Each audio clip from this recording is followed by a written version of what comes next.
Hi friends, 50 dresses for girl babies அப்படின்னு ஒரு series start பண்ண போகிறேன். அதோட ஃபர்ஸ்ட் வீடியோ தான் இது. இந்த சீரீஸில் நான் எப்படி ஃபேப்ரிக் சோர்ஸ் பண்ணுறது, அதை எப்படி மிக்ஸ் அண்ட் மேட்ச் பண்ணுறது, அதில் என்னென்னலாம் ஒர்க் நம்ம இம்ப்ளிமெண்ட் பண்ணலாம், அதோட அவுட்புட் எப்படி கொண்டு வரலாம் அப்படின்னு என்னோட எல்லா ஐடியாஸையும் நான் உங்களோட ஷேர் பண்ண போகிறேன். இந்த ட்ரெஸ் பார்த்திங்கன்னா ஃபுல் கவுன் மாதிரி பிளான் பண்ணியிருக்கேன். இதுக்கான ஃபேப்ரிக் நான் எப்படி எடுத்திருக்கேன்னா, மேலே பாடிக்கு வந்து நல்ல கிராண்டாகவும் கீழே ஸ்கர்ட் வந்து சிம்பிளாக இருக்க மாதிரியும். இது பார்த்திங்கன்னா மேலே லைனிங்க்கு சாட்டின் கிளாத் அண்ட் கீழே ஸ்கர்ட்டுக்கு பார்த்திங்கன்னா இந்த மாதிரி ஷிம்மர் ஃபேப்ரிக் எடுத்திருக்கேன். மேலே பாடிஸ்க்கு நான் ஆல்ரெடி லைனிங் மார்க் பண்ணி கட் பண்ணி எடுத்திருக்கேன். இதில் இந்த ட்ரெஸ்க்கு பார்த்திங்கன்னா ஒன் சைடு ஷோல்டரும் அண்ட் இன்னொரு சைடு ஒரு பேட்ச் ஒர்க் மாதிரி ரெடி பண்ணி வைக்கலாம் அப்படின்னு நான் பிளான் பண்ணியிருக்கேன். இந்த சைடு பார்த்திங்கன்னா ஷோல்டர் வராது, உங்களுக்கு பேட்ச் மாதிரி தான் வரும். அதனால் வெறும் ஸ்லீவ் மட்டும் கட் பண்ணி எடுத்திருக்கேன். நெக்கையும் பார்த்திங்கன்னா சும்மா ட்ரா பண்ணி தான் வச்சுருக்கேன். இந்த சைடு பார்த்திங்கன்னா நம்ம எவ்வளோ சீம் அலவன்ஸ் விடுறோமோ அதை மார்க் பண்ணி எடுத்துக்கோங்க. அண்ட் அந்த ஸ்லீவில் இருந்து ஒரு 1 இன்ச் இல்லைன்னா 3/4 இன்ச் அளவுக்கு நீங்கள் ஒரு லைன் ட்ரா பண்ணிக்கோங்க. இந்த மாதிரி ட்ரா பண்ணி எடுத்துக்கோங்க. இப்போ இந்த நெக்கையும் இந்த லைனிங்கும் நம்ம வந்து ஜாயின் பண்ண போகிறோம். இந்த மாதிரி வளைவாக ஜாயின் பண்ணி எடுத்துகிட்டு போங்க. அப்போ தான் நம்மளுக்கு வந்து ஷோல்டர் பர்ஃபெக்டாக அமையும். இதுவே பெரியவங்களுக்கு பார்த்திங்கன்னா இந்த கர்வ் இன்னும் கொஞ்சம் அதிகமாகவே நம்ம வைக்கலாம். இது கிட்ஸுன்றதுனால இந்த அளவுக்கு போதும். ஸோ சென்டரில் இருந்து நம்ம மார்க் பண்ண இந்த ஸ்லீவ் கிட்ட இருக்கிற இந்த பாயிண்ட் வரைக்கும் இந்த மாதிரி வளைவாக கொண்டு போங்க. இப்போ இந்த மார்க் பண்ண போர்ஷனை அப்படியே நம்ம கட் பண்ணி நெக்கோடு சேர்த்து கட் பண்ணி எடுத்துக்கலாம். இதை அப்படியே மெயின் ஃபேப்ரிக்கில் வச்சு நம்ம ஸ்டிச் பண்ணி டர்ன் பண்ணும்போது நம்மளுக்கு வந்து மேலே பாடி ஸ்பாட் வந்து ரெடி ஆயிரும். அடுத்து வந்து பேட்ச் ரெடி பண்ணலாம். இப்போ பேட்ச் பார்த்திங்கன்னா நான் வந்து ஸ்கேலப் டிசைனில் ரெடி பண்ணியிருக்கேன். ஸ்ட்ரெயிட்டாக இருக்கிறத விட இந்த மாதிரி டிசைன் பண்ணும்போது நல்லாயிருக்கும். இப்போ மேலே பாடிஸ் போர்ஷன் வந்து கம்ப்ளீட் பண்ணிட்டோம். ஒன் சைடு ஷோல்டர் வச்சு இதை ஃபுல்லாக கம்ப்ளீட் பண்ணியாச்சு. இதில் தான் நம்ம இந்த பேட்சை வந்து அட்டாச் பண்ண போகிறோம். இப்போ இந்த மாதிரி ஸ்கேலப் டிசைனை நம்ம கேன்வாஸில் வரைஞ்சிட்டு லைனிங் கிளாத்தோடு நம்ம வச்சு அயன் பண்ணிடணும். ஃபஸ்ட்டு வந்து சாட்டின், அதுக்கு மேலே மெயின் ஃபேப்ரிக், அதாவது எந்த ஃபேப்ரிக் வெளியே தெரியணுமோ அதுக்கு மேலே இந்த லைனிங் கேன்வாஸ் வச்சு அயன் பண்ணோம்ல அந்த லைனிங்கை வச்சு நம்ம அப்படியே பின் பண்ணி எடுத்துக்கலாம். இப்போது இதில் தான் வந்து இந்த கேன்வாஸில் நம்ம மார்க் பண்ணியிருக்கோம் இல்லையா, ஸ்கேலப் மாதிரி பண்ணியிருக்கோம் இல்லையா, அதுக்கு பக்கத்துலேயே நம்ம இந்த மாதிரி ஸ்டிச்சஸ் போட்டு எடுத்துக்கலாம். கரெக்டாக அந்த எட்ஜஸ் வரும்போதெல்லாம் நீடில் வச்சு அதுக்கப்புறமா டர்ன் பண்ணுங்கள். அப்போ தான் அந்த ஷார்ப் எட்ஜஸ் வந்து நம்மளுக்கு க்ளீனாக கிடைக்கும்.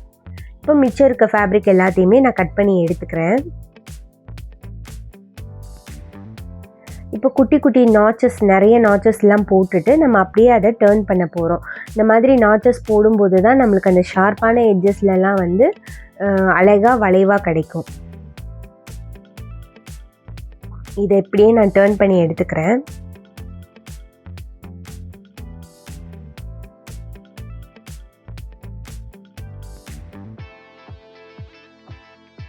இப்படி டர்ன் பண்ணி எடுக்கும்போது அந்த வளைவான இடத்துலலாம் கரெக்டாக கிளாத்தை எடுத்து விட்டுட்டு நீங்கள் டர்ன் பண்ணுங்கள்.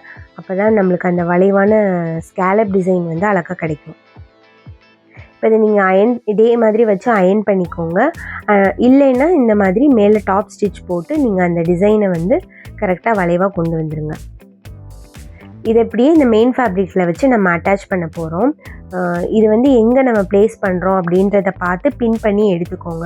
இது வந்து கரெக்டாக இந்த ஷோல்டர் அளவுக்கு இருக்கணும். நம்ம ஆல்ரெடி நம்ம மெயின் ஃபேப்ரிக்கில் ஷோல்டர் வச்சுருக்கோம்ல, அதுவும் இந்த பேட்சும் வந்து ஒரே ஷோல்டர் அளவில் இருக்கிற மாதிரி வச்சுட்டு பின் பண்ணி எடுத்துக்கோங்க. பின் பண்ணிட்டோம். இப்போ இதுக்கு மேலேயே நம்ம ஸ்டிச்சஸ் போட்டுக்கலாம். இப்போ இந்த சைடும் ஷோல்டர் நம்ம பார்த்து அட்டாச் பண்ணிட்டோம். இது எப்படியே நீங்கள் ஒன் சைடு ஷோல்டராகவும் விடலாம். பட் எனக்கு இந்த சைடு பேட்ச் இருந்தால் நல்லாயிருக்குமே அப்படின்னு யோசித்தேன். ஸோ இப்போ மேலே பாடிஸ் போர்ஷன் முடிஞ்சிச்சு. இப்போ ஸ்கர்ட்டுக்கு நம்ம என்ன பண்ண போகிறோம்னா, இந்த மேலே பாடிஸ்க்கு நம்ம யூஸ் பண்ண அந்த ஃபேப்ரிக் இருக்குது பார்த்திங்களா, அந்த டிசைனர் ஃபேப்ரிக், அதையே நான் கொஞ்சமாக கட் பண்ணி எடுத்துகிட்டு அந்த ஸ்கர்ட்டோட கீழே வந்து ஃபுல்லாக வச்சு ஸ்டிச் பண்ணிவிட்டேன். ஒரு பார்டர் மாதிரி, ப்ளெயினாக விட வேணாம் ஸ்கர்ட்டை அப்படின்னு நினச்சிட்டு அதை ஒரு பார்டர் மாதிரி நான் அட்டாச் பண்ணிட்டேன். இப்போ பார்த்திங்கன்னா மேலே ஃபுல்லாக கம்ப்ளீட் பண்ணியாச்சு. கீழே ஸ்கர்ட்டுக்கும் வந்து நான் பார்டர் வச்சு அட்டாச் பண்ணிட்டேன். இப்போ ஸ்கர்ட்டை வந்து நம்ம ப்ளெயினாக விடாமல் இந்த மாதிரி பார்டர் அட்டாச் பண்ணும்போது நம்மளுக்கு வந்து இன்னும் அந்த ஸ்கர்ட் வந்து என்ஹான்சிங்காக தெரியும். இப்போ இதில் பார்த்தீங்கன்னா ஒரு 5.5 இன்ச் வரைக்கும் நான் பார்டர் எடுத்துகிட்டு இதில் அட்டாச் பண்ணியிருக்கேன். பொதுவாக இந்த மாதிரி சர்க்குலர் ஸ்கர்ட்டில் நம்ம அட்டாச் பண்ணும்போது, இந்த மாதிரி ஸ்ட்ரெயிட்டான பீஸ் அட்டாச் பண்ணும்போது நம்மளுக்கு வந்து ப்ராப்பராக அட்டாச் பண்ண முடியாது. அதுக்காக தான் நான் என்ன பண்ணியிருக்கேன்னா, அங்கங்கே இந்த மாதிரி குட்டி குட்டி ஃப்ளீட்ஸ் வச்சு நான் ஸ்டிச் பண்ணியிருக்கேன். நம்ம தச்சு வரும்போதே நீங்கள் பார்டர் அட்டாச் பண்ணும்போதே கீழேயும் ஜாயின் பண்ணுவோம், மேலேயும் ஜாயின் பண்ணுவோம் இல்லையா? ஸோ இந்த மாதிரி குட்டி குட்டியாக ஃப்ளீட்ஸ் வச்சு அந்த வளைவான இடத்துல நீங்கள் ஃப்ளீட்ஸ் வச்சு நீங்கள் ஸ்டிச் பண்ணும்போது உங்களுக்கு ப்ராப்பராக நம்ம வந்து ப்ளேஸ் பண்ணிடலாம். இந்த பார்டர் வந்து ப்ராப்பராக ப்ளேஸ் ஆகிடும். கீழேயும் பார்த்தீங்கன்னா இந்த மாதிரி ஃப்ளீட் இந்த மாதிரி குட்டியாக வச்சாலே போதும், உங்களுக்கு நீட்டாக அந்த ஃபினிஷிங் வந்து நீட்டாக இருக்கும்.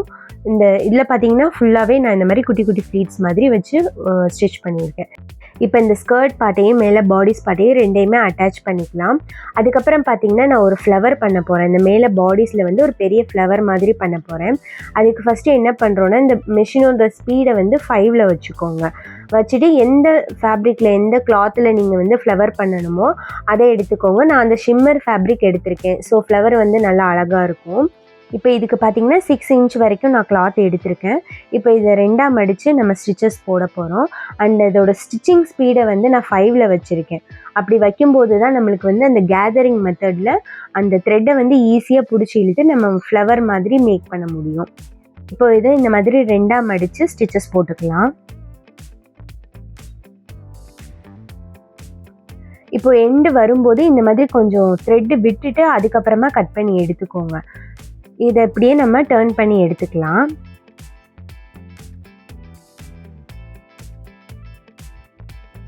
ஃபுல்லாக இந்த மாதிரி டர்ன் பண்ணிக்கோங்க.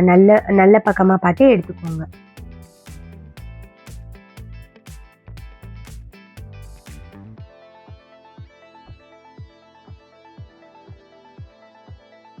இதோட எண்டில் நம்ம த்ரெட்டு விட்டு தானே கட் பண்ணியிருக்கோம். அந்த த்ரெட்டை எடுத்துட்டு அதில் ஒரு த்ரெட்டை மட்டும் இந்த மாதிரி எடுத்துக்கோங்க. எடுத்துட்டு அதை நீங்கள் கொஞ்சம் கொஞ்சமாக புல் பண்ணி இழுக்கும்போது உங்களுக்கு இந்த மாதிரி கேதர் ஆகும். அந்த கிளாத் வந்து ஆட்டோமேட்டிக்காக கேதர் ஆகி வரும்.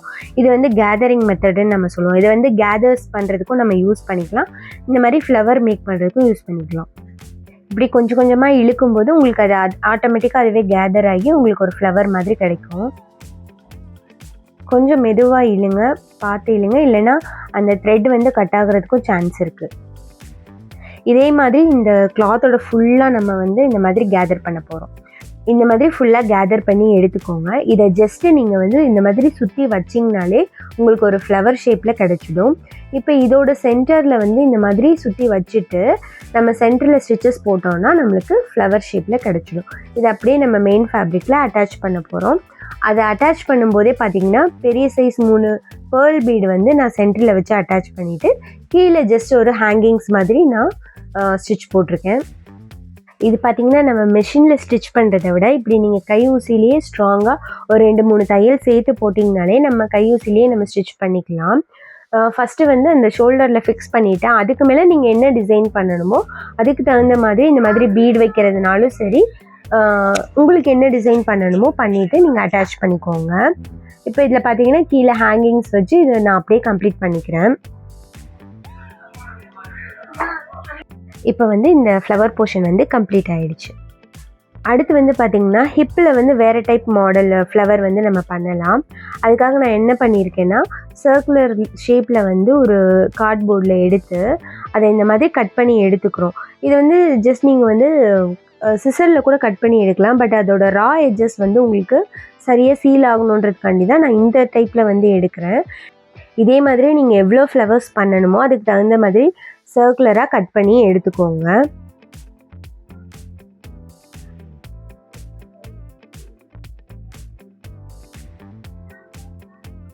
இப்போ இந்த மாதிரி நான் கட் பண்ணி எடுத்துட்டேன்.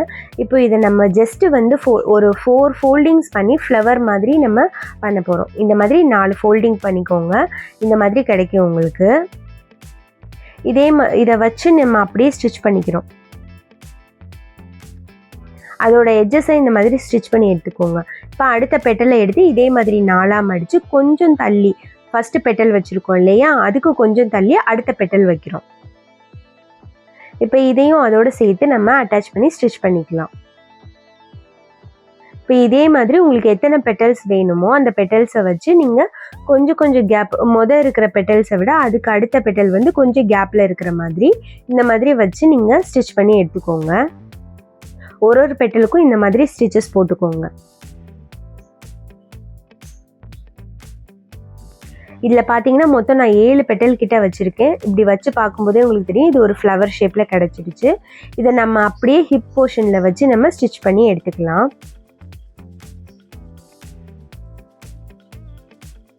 இப்போது இந்த இதில் நம்ம ஃபுல்லாக கம்ப்ளீட் பண்ணிட்டோம். இப்போ இந்த இடத்துல தான் நான் இந்த குட்டி ஃப்ளவர்ஸை வந்து அட்டாச் பண்ண போகிறேன். ஸோ இந்த மாதிரி எடுத்து நீங்கள் அந்த ஃப்ளவரை வச்சு எந்த இடத்துல வைக்கணுமோ அந்த இடத்துல வச்சு நீங்கள் அப்படியே ஸ்டிச் பண்ணி எடுத்துக்கோங்க.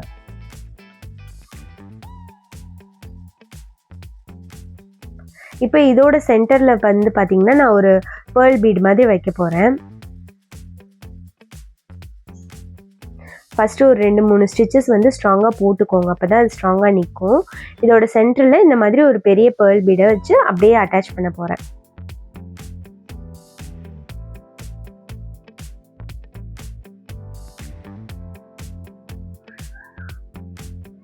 அவ்வளோதான், இந்த ட்ரெஸ் வந்து நம்ம கம்ப்ளீட் பண்ணிட்டோம்.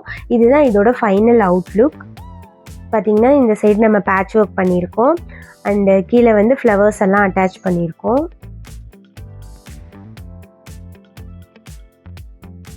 கீழே ஹேங்கிங்ஸ் கொடுத்துருக்கேன். மேலே அந்த ஃப்ளவர் பண்ணோம் இல்லையா அதே மாதிரி தான். அண்ட் ஷோல்டர் போர்ஷனில் நம்ம அந்த பெரிய ஃப்ளவரையும் வச்சுருக்கோம். இதான் இந்த ட்ரெஸ்ஸோட ஃபைனல் அவுட்புட். இந்த வீடியோ உங்களுக்கு பிடிச்சிருக்குன்னு நினைக்கிறேன். தேங்க்ஸ் ஃபார் வாட்சிங். பை.